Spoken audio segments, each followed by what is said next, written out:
There are 8 billion people on this planet. You are one of them, and whether you realize it or not, you have a number, a rank, a precise position in the global hierarchy of wealth that determines almost everything about how you live, what you can afford, and how the world responds to you.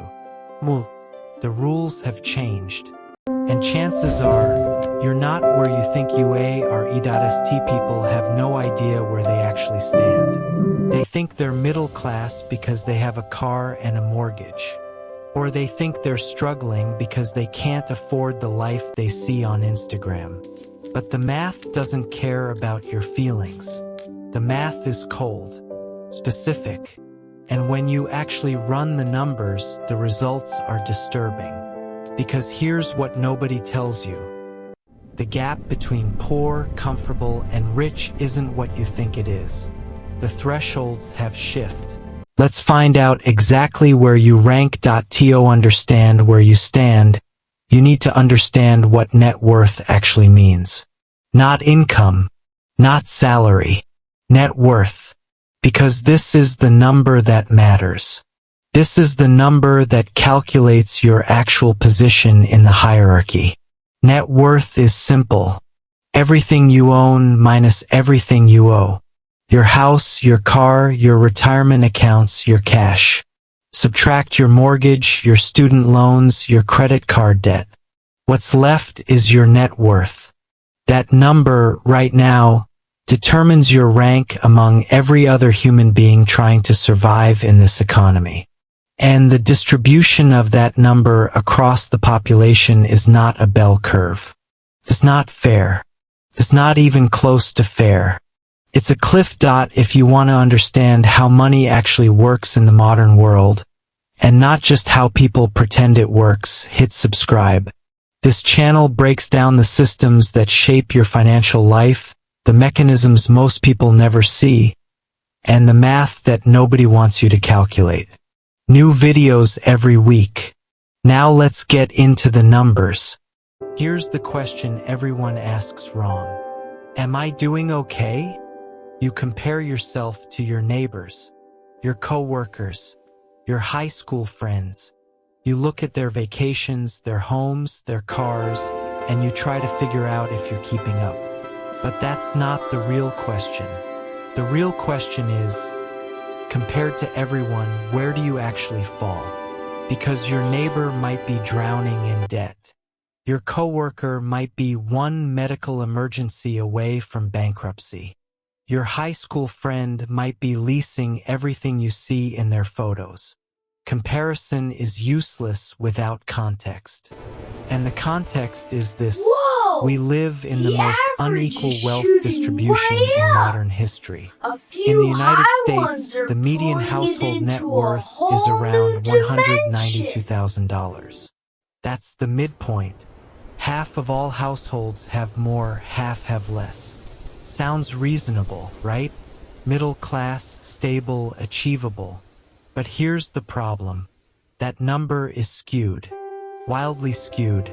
Because the average household net worth is over $1 million. How can the median be $192,000 and the average be over $1 million? Because a tiny fraction of people hold so much wealth that they pull the average up into another dimension. The median tells you where most people actually are. The average tells you how broken the distribution is. And if you're sitting there thinking, well, I'm above the median, so I'm doing fine, hold that thought, because we're about to zoom out. And when you see the global picture, everything changes. Let's start with the bottom. In the United States, roughly 11% of households have zero or negative net worth. They own nothing. Or worse, they owe more than they own. Student loans, medical debt, credit cards, underwater mortgages. They're not just poor. They're in a hole. And the hole is getting deeper. Another 20% have a net worth under $10,000. They might own a car, maybe some furniture, but one emergency, one unexpected expense, and they're negative. These people aren't building wealth. They're surviving, paycheck to paycheck, month to month, hoping nothing breaks. Now here's where it gets strange. If you have a net worth of $100,000, you're in the top 50% of Americans. You've crossed the median. You own a modest home, or you've saved aggressively, or you inherited something small. You feel like you're barely getting by. But statistically, you're ahead of half the country. If you have $500,000 in net worth, you're in the top 20%. You own a home in a decent market, you've been saving for retirement, maybe you have some investments. You still feel middle class. You still worry about money. But you're not middle class. Not anymore. You're in the upper tier of American wealth. And if you have $1.9 million in net worth, you're in the top 10%. That's the threshold. That's the line. You don't feel rich. You don't live like the rich people you see on TV. But by the numbers, you're in the top decile of American households. You've made it. Except you don't feel like you've made it. Because the people above you, the top 1%, they have $11 million or more. And the people above them, the top 0.1%, they have $43 million or more. And the gap between you and them is so vast that you're still looking up. This is the trick. The system is designed so that almost everyone feels like they're in the middle. The person with $100,000 looks at the person with $500,000 and thinks, that's comfortable. The person with $500,000 looks at the person with $2 million and thinks, that's secure. The person with $2 million looks at the person with $50 million and thinks, that's actually rich. And meanwhile, everyone is ignoring the bottom half who have almost nothing.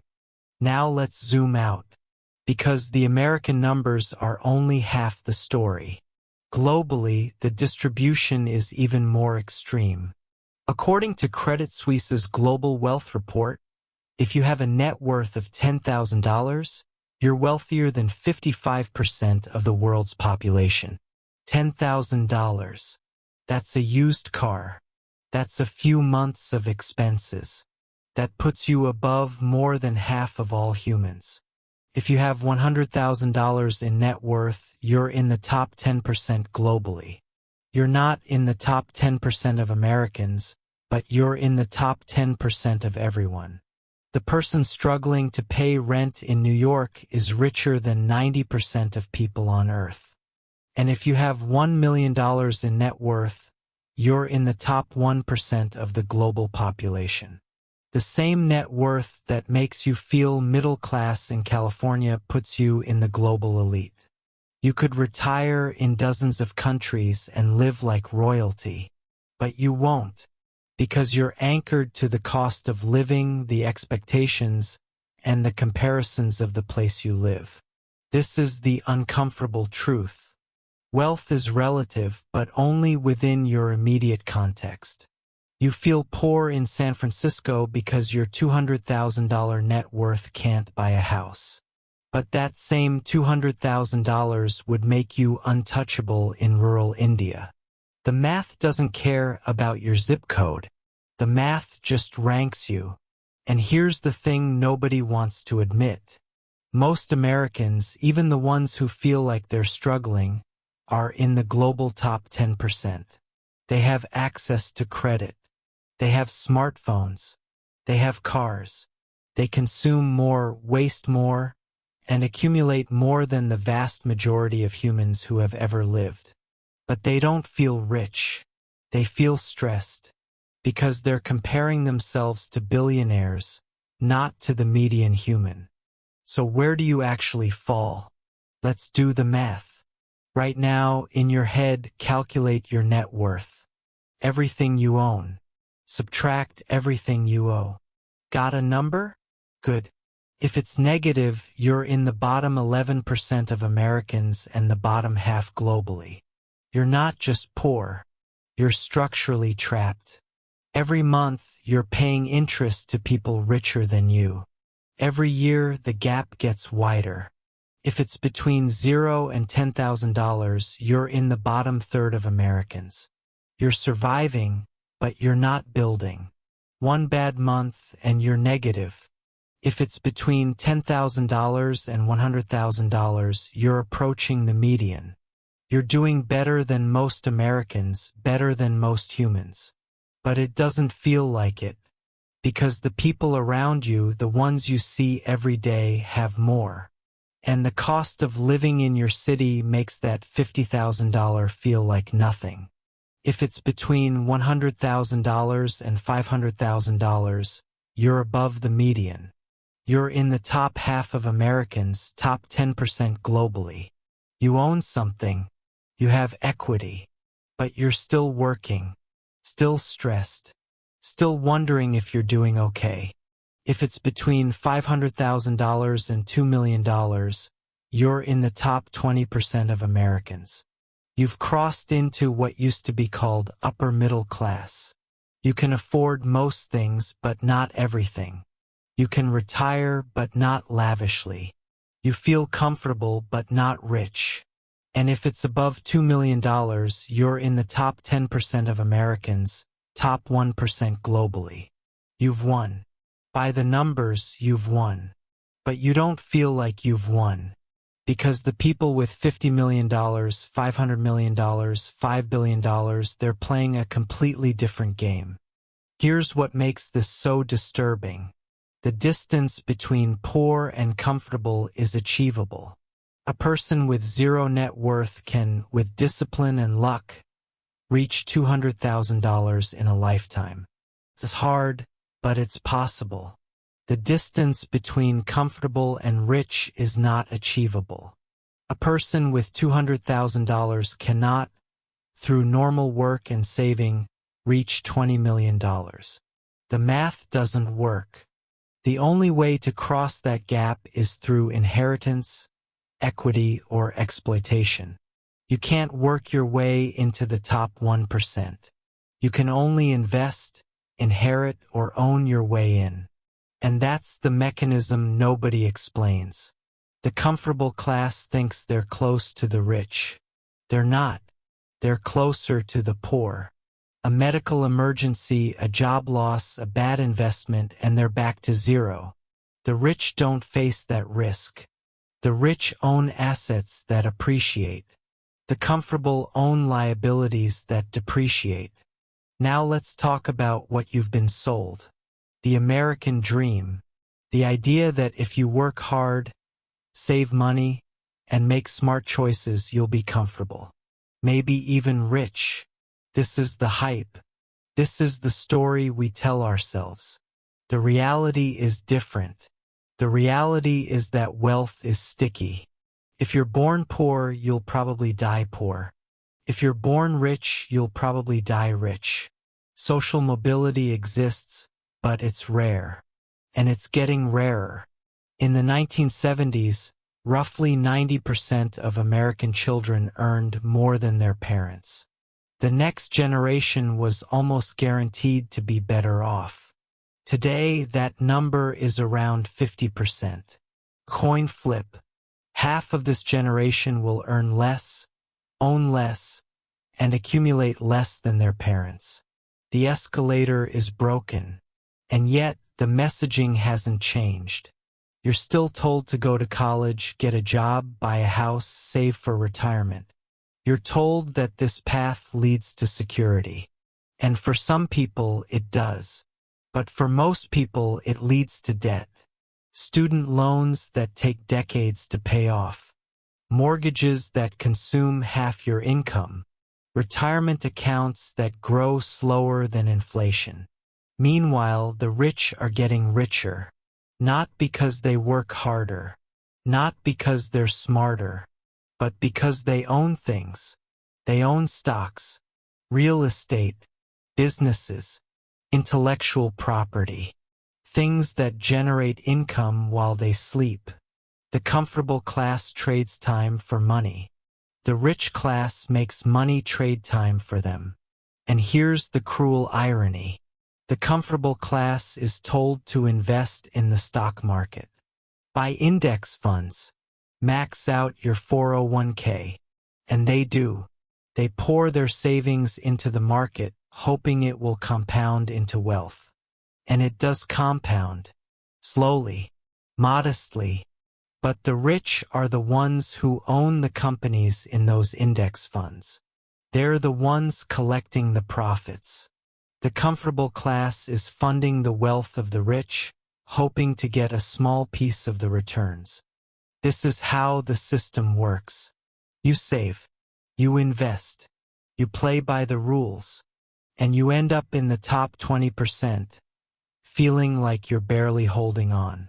Because the cost of living rises faster than your net worth. Because the things that used to signal wealth, like owning a home, are now just the baseline for survival.